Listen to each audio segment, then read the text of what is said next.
It is, again, my pleasure to welcome to the stage Dr. Tracey Holloway, the University of Wisconsin-Madison, who is also, of course, the chair of our team. So for her remarks, thank you, Tracey.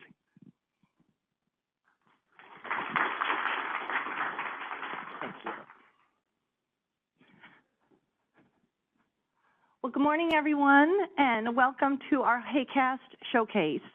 We are so happy to have all of you here today, taking time from your busy schedules to hear about the work that we've been doing for the past 4 years, and in fact, that many of you in the room have played a pivotal part in the success of this team.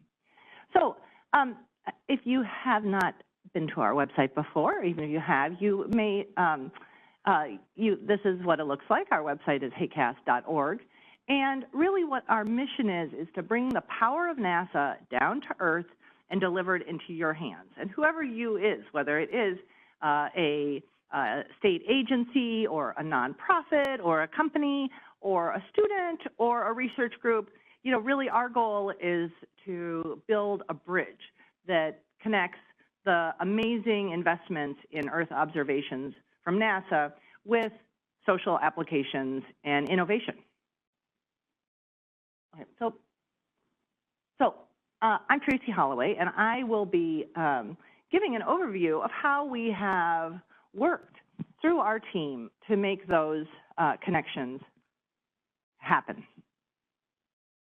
Before I get into the meat of our enterprise, I just want to give a special shout out to the team from the University of Wisconsin-Madison, who has been working with the NASA headquarters folks to make this meeting a success, including Jenny Bradford, who just solved that amazing problem, and who many of you know, as well as others from our group who are around giving name tags and putting up banners and taking photos and things like that. All right. So HAQAST, as John said, is sometimes called version 2.0. Sometimes it's called version 3.0 because what we're concluding today is the third generation of an applied science team through NASA. And the first of these teams was launched in 2011, and it was called the Air Quality Applied Sciences Team, or HAQAST. And HAQAST was led by Danielle Jacob at Harvard, and I was the deputy team lead of that effort. And it was a bigger team. It had 19 PIs. It had a longer duration, 5 years, and it had a narrower mission. It was focused only on air quality, only on the United States. But despite this more targeted initiative, it had its work cut out for us because the idea of using satellite data in air quality management was really quite new at that time. And within the air quality community, there was a very high level of comfort with ground-based observations, and satellite data just do not provide an apples-to-apples analog with ground-based data. And there was a high level of comfort with certain models, typically at the regional scale or even zooming in on individual facilities.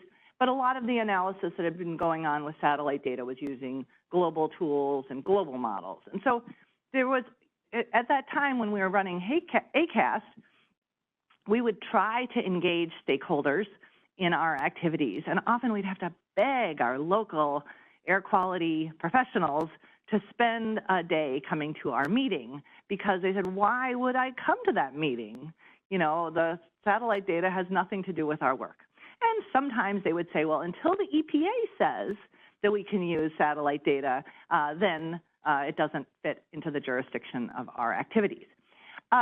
So we still, you know, really got things going during that first HAQAST. A lot of huge watershed moments occurred. And then in 2016, this team was recompeted as HAQAST, the Health and Air Quality Applied Sciences team. And there were a few exciting opportunities that were made possible by adding that H. One of them was that we didn't have to align ourselves 100% with Clean Air Act needs. We could be working with nonprofits, with health organizations. We could be tackling more issues with wildfires or pollen or heat stress, a broader scope of health needs and a broader scope of potential applications.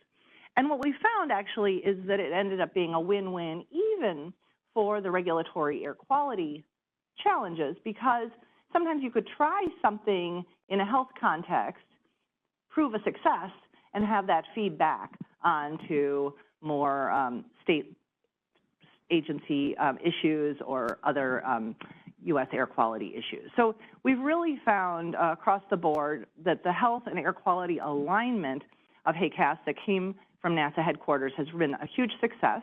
And so our first team ran from 2016 to 2020. We were supposed to have a meeting in 2020 right here in this room to celebrate the end of that team, but something happened. So we've been planning really since the moment that the new team started in 2020 that we would be having this showcase right here to wrap up the third generation of this applied sciences team. So really, if I could have one word to describe what is HAQAST, it is a bridge. And, you know, this idea of this funny acronym, we really do need the H and the A and the Q and the A and the S and the T, but the easiest way we found to pronounce it is really just to think of it like HAQAST, but with hay. And you know, this idea that we're a bridge. This is what really makes our effort unique, because there's a lot of outreach efforts going on within NASA headquarters and within our universities. There's a lot of great research going on around the community, around the world, including with NASA funding. But what makes HAQAST unique is it is truly a bridge. And it is connecting on one side NASA data and tools. So all the fundamental investment, all the technology, all the innovative algorithms, they're out there. And the question is, are they being put to maximum benefit for society and well-being? And so sometimes when I'm giving talks about HAQAST to different organizations, whether just a one-on-one phone call or speaking at a new society meeting, I will joke that I am kind of like a salesperson selling billions of dollars of data, all free and publicly available, and that NASA is doing everything it can to make usable, accessible, and relevant. So then on the other side of this HAQAST bridge are the data users. We sometimes refer to these as stakeholders because actually the stakeholders that we're trying to reach may not yet be data users. We want them to be users, but they may not be in that category yet. But they're organizations that have an interest in satellite data, have a curiosity, and are willing to engage through one of our many plug-in points with our activities to try to explore and move the ball down the field. And the way we move ideas in both directions across this bridge is through problem solving, putting the pieces together in new ways to solve new problems. That's very much what research is. Building new data sets, new tools, new algorithms to tackle new problems, and by having a lot of conversations and listening, where our scientists funded by HAQAST and our broader community are listening to the needs of organizations. What are they using data for now? What do they want to be using data for? And pitching ideas. And not all of them are going to be taken up. And so it's an iterative process, and it ties fundamentally in with the type of questions that we're asking and the type of tools that we're building. So who are these stakeholders? Well, they really fall into kind of three main categories. One are government agencies, from federal agencies, including the EPA, the Department of Energy, the Forest Service, state agencies from all across the United States, air agencies, health agencies, land management agencies, regional planning organizations like LADCO and Westar and Marama, and city and county governments from Alaska down to Florida and lots of places in between. We also, over the course of the last 4 years, have really grown our partnerships with nonprofits, with community groups, and even with individual citizens who are engaged and coming up with ideas of how they could be using NASA data in some of the work that they're doing. And we've also been engaging with for-profit companies, both regulated industries as well as commercial data companies and others who can see the opportunity for growth around satellite data in various ways. And I think a great example of the role that HAQAST type research is making in the private sector is that we all have our air quality index on our phone today in a way that really dates back directly to the kind of data fusion work and engagement that NASA has been advancing for years. So the work of our team truly stretches all across the country and around the world. About 80% of our work has been focused on the United States, and about 20% has been working with valued international partners. Within the United States, we have so many projects, and these span from projects that were proposed by some of our team members when they applied to be on the HAQAST team to begin with, to attendees from state agencies who have been coming to our meetings with generous support from NASA. And because HAQAST was designed to be nimble, to be responsive, to be adaptive, we've been able to target new problems that have emerged with new constituencies that we never may have considered at the beginning of our team.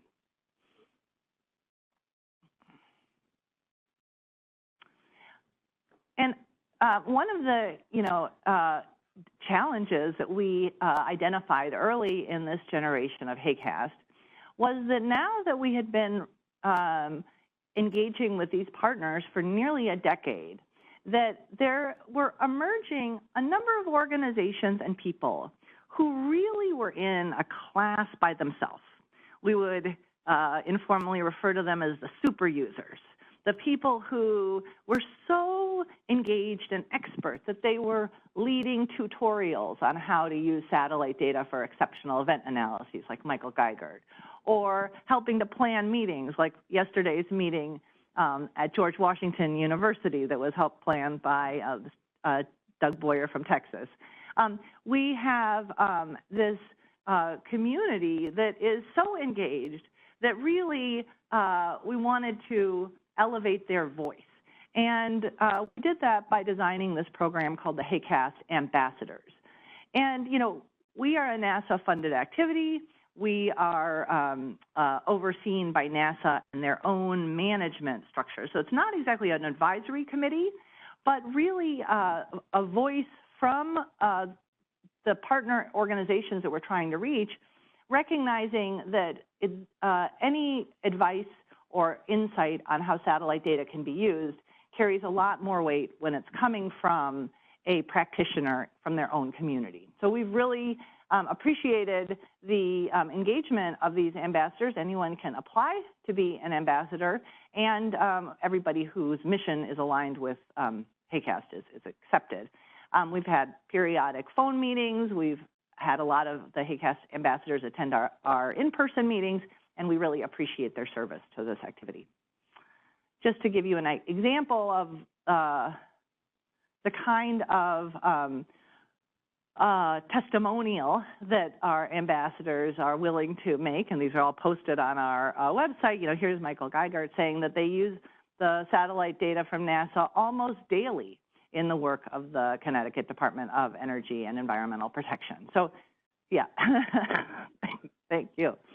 So, so that's who we're serving. That's who we're connecting. That has not historically been attending meetings at NASA headquarters. And the data and tools that we are connecting with their needs are really the soup to nuts from NASA data that can be applied to air quality and health issues. For a long time, and of course continuing, NASA has funded science teams where they support scientists to work around an instrument. But with the advent of HAQAST and then HAQAST, this was new, where they were funding scientists to work around a problem. So we can pick, like kids in a candy store, from the full portfolio of data that are available and have been produced by NASA and that are consistently evolving. And this includes satellite infrastructure, airborne campaigns, advanced models, the scientists and engineers who are behind that within NASA labs and activities, advanced data products and algorithms, data centers, distribution platforms, training programs, analysis tools.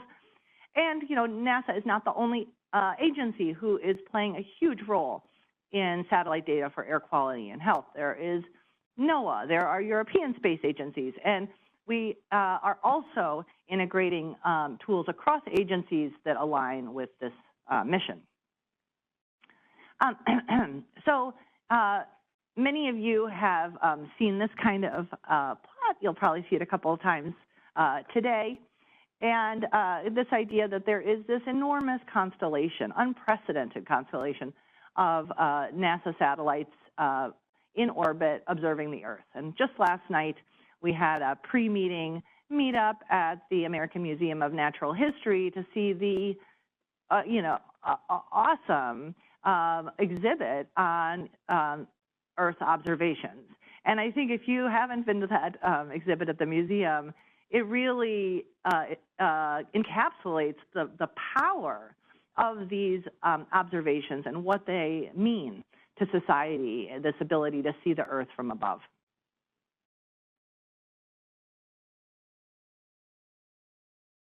Okay. If you haven't seen satellite data yourself before, this is just an example of what satellite data we're showing yesterday or the day before yesterday. And this is the NASA Worldview platform. And I think you can see that it's cool, but it's also a little messy. It's not something that is immediately relatable to on-the-ground air quality needs at a state agency.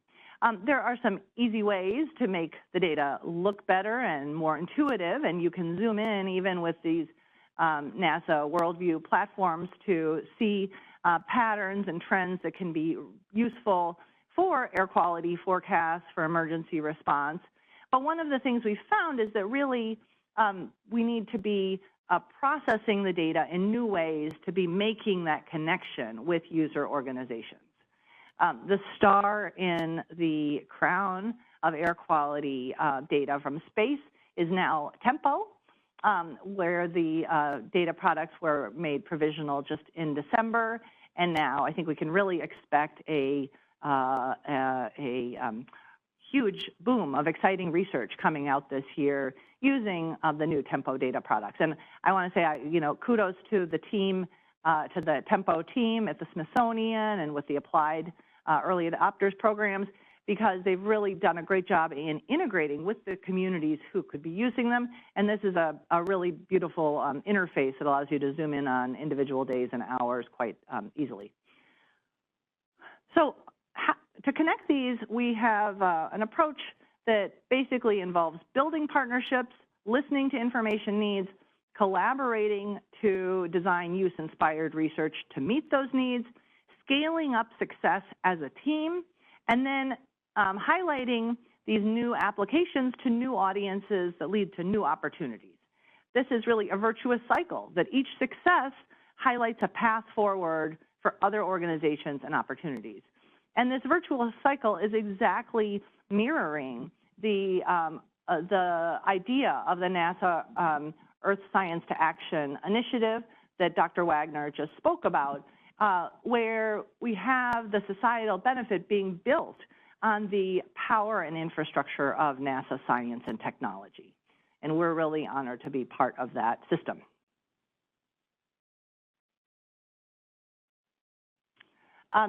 The doers in this team are led by 14 members, and these members are the PIs of their own grants. Those grants were selected through a competitive process through ROSES 2020. And the 14 PIs span research organizations all across the country, including federal labs and universities. And each one of these folks is working with students, postdocs, research staff, collaborators, stakeholder partners, where really we have a community of well over 70 people who has been evolving through HAQAST for the past 4 years.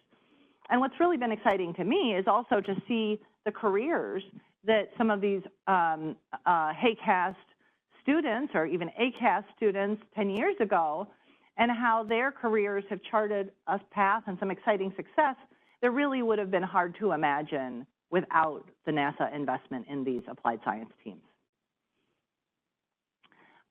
Our group has public hybrid meetings about every 6 months. And, you know, this meeting right here is a little smaller and a little less two-way because it is a showcase. So that's why we even called it something a little bit different. Usually we devote about 1/3 of the time at our meetings to ongoing dialogue so that we can hear concerns from the community. We have lots of time for conversations, and that everybody can leave the meeting with a better understanding of kind of where the field is at, what's working, what's not, and what's needed. We have, we have a lot of metrics to show the impact of this team. We have publications. We have thousands of people on our newsletter.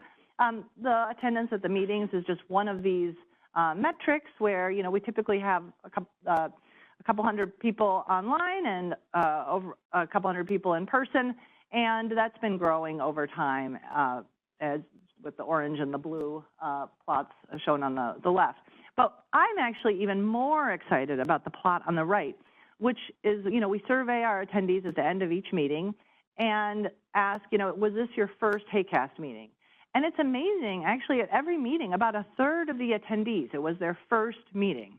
So it's not just that we're getting the same folks together, although we do get to know who's coming to a lot of the meetings, but that at every meeting it's reaching about, you know, over 100 new people. That's really amazing.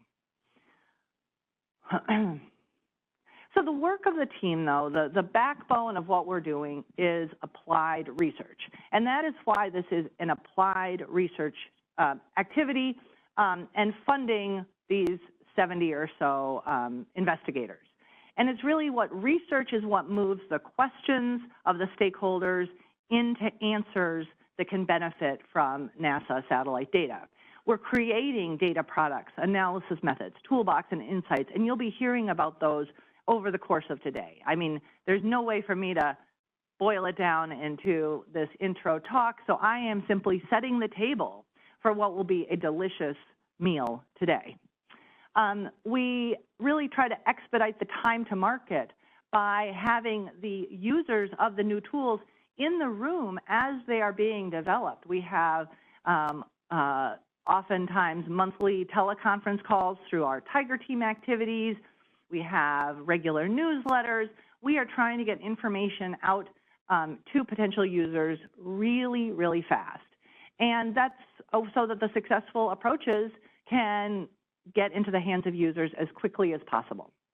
And I think just one example of this time to market cycle is, you know, back in 2022, Arlene Fiore at MIT, she and one of her graduate students, Madame Kui Tao, came up with a really cool approach of looking at satellite data for ozone and seeing what was controlling unhealthy ozone on the worst days. And it was an amazing analysis done over New York City, but there was a great interest from stakeholder communities about how do I do it over my area. And so I worked with Jennifer McGinnis, who's here and now a graduate student at Colorado State University, to figure out a way to do that in Google Earth Engine. It was written about in the magazine of the Air and Waste Management Society, but also presented at our HAQAST meeting, such that then just a couple of months later, it was so exciting to hear Dr. Chola Regmi from the Texas Commission on Environmental Quality and others from Georgia talking about how they were already using Google Earth Engine. And then a couple of months later, it was being developed into a toolbox to support states with exceptional event demonstrations and smoke. And I'm working with my colleague Pat Reddy, who was himself an ambassador, to develop that toolbox, and Pat has a virtual flash talk up on our showcase. But this idea that things moved really quickly through this system because we saw what worked and we tried to translate that into actionable science as fast as possible. So some of the big impacts that have motivated our workshop today, one is this increasing public engagement with NASA data. 2 is measuring the health risks in unmonitored regions.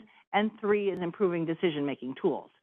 Now, I'm not sure everything we've done can fit into these 3 big buckets, but I think that they really at least provide a starting point for understanding the cumulative work of our team beyond the many, many cool successes with specific data products and partners.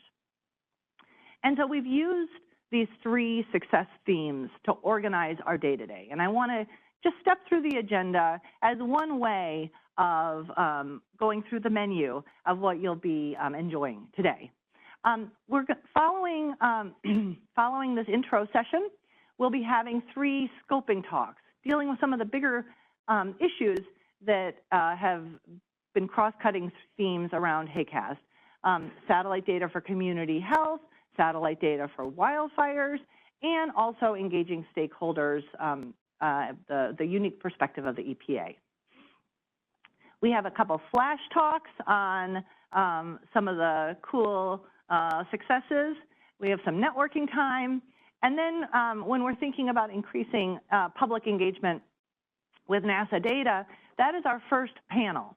And we're approaching the panel with 2x2 talks, a stakeholder partner and a HAQAST member talking together about a particular area of work, or at least in a coordinated way. So you see here a lot of names, but they're basically partners where to highlight how our work has really been moving in lockstep with user needs. So increasing public engagement with NASA data in the morning. After lunch, which will be on your own, we'll talk about measuring health risks in unmonitored regions, and finally, improving decision-making tools. So we'll be having a lot of content, and I hope that you'll use this really as a spotlight for work that you can pursue further if you're interested, because we have all publications up on our websites, and there's a lot of resources that we, of course, could never truly cover in our one-day showcase. So I want to end by saying, thank you for being part of this success. Whatever your role is, whether this is your first HAQAST meeting or whether this is your third team, none of this would be possible without the engagement of our community and the ongoing growth of new people joining this effort. We also really want to appreciate NASA's ongoing support for this work. Our program managers have been very involved in shaping the successes. So with that, I will hand it back to our program manager, John Haynes.